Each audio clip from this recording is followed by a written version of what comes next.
Andrew was my 12-year-old Renaissance man. We called him this old soul because we feel like he was here before. He loved music and art and dancing, and he was an accomplished piano player and electric guitar. He was an artist. He was my little baby boy. Hi, Andrew. Today we ran the water. It all changed in a heartbeat. We went to church, and then I dropped him off at the hike. I said, well, wait, Mommy wants to take one more picture. Little more than an hour later, I got a phone call from my husband, and he said, Alisa, come quick. Andrew's been hit by a car.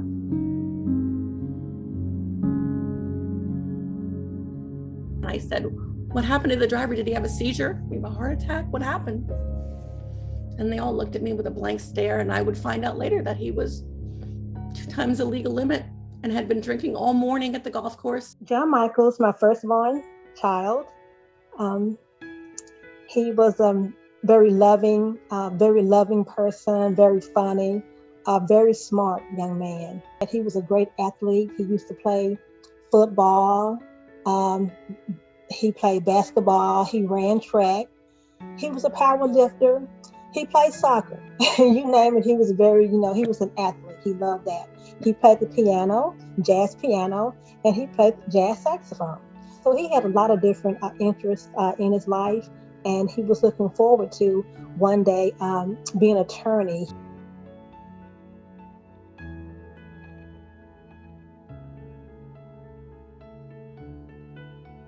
As I was coming back, there was a lot of ambulances. Then I saw the fire engines coming through. I got to the house and I told my family, I said, something really must have happened. There was a lot of police cars and ambulances and the fire truck. I had to take a while, to get back home. It got later, 10:30, 11 o'clock. There was a knock on the door.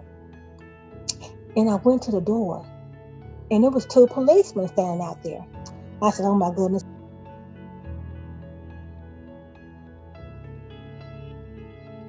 He did not just run the light.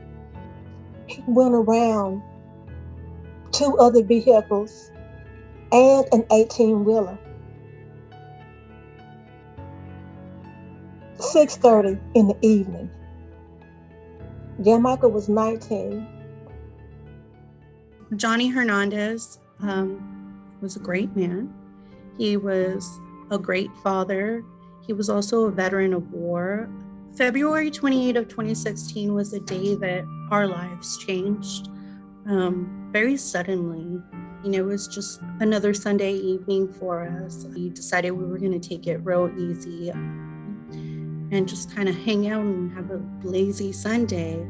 Later on in the evening, we decided we were going to go for a taco run. We were at a red light. Before we had an opportunity to see what was coming to us, we were hit head on by a drunk driver. And I remember getting out of the car and screaming, my family, my husband, my daughter, my baby is in the car, please help me.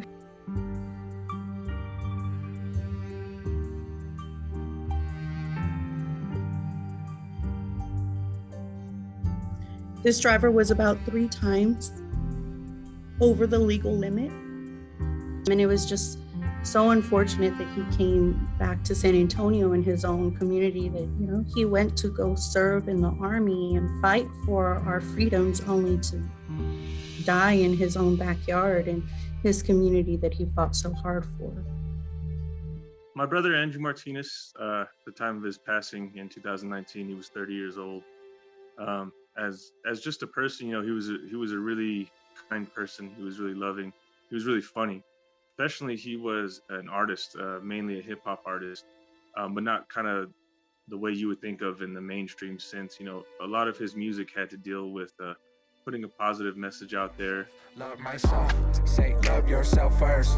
No discounts on my self-worth.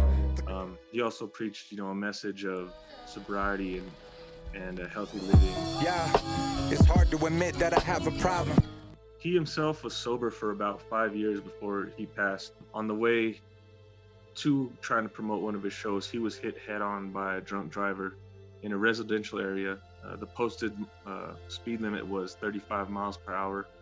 The drunk driver was going down the opposite direction, the opposite lane, in the wrong direction.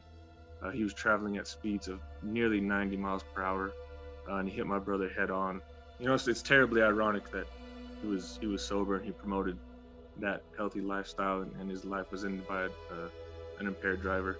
Just during the holiday season, it is difficult for a lot of families who have been involved in a drunk driving tragedy. I'm going to have an empty spot at the table. You do not want to have an empty spot at the table. It's the holiday season, and so it's important just to make sure that they have a plan in play before they decide to drink. We don't want them to get behind the wheel and drive. People sitting out there right now who had 4 drinks and think they're okay, you're not. If you're going to drink, but don't drive. Most important message for people that do decide that they want to, consume alcohol is for them to be responsible.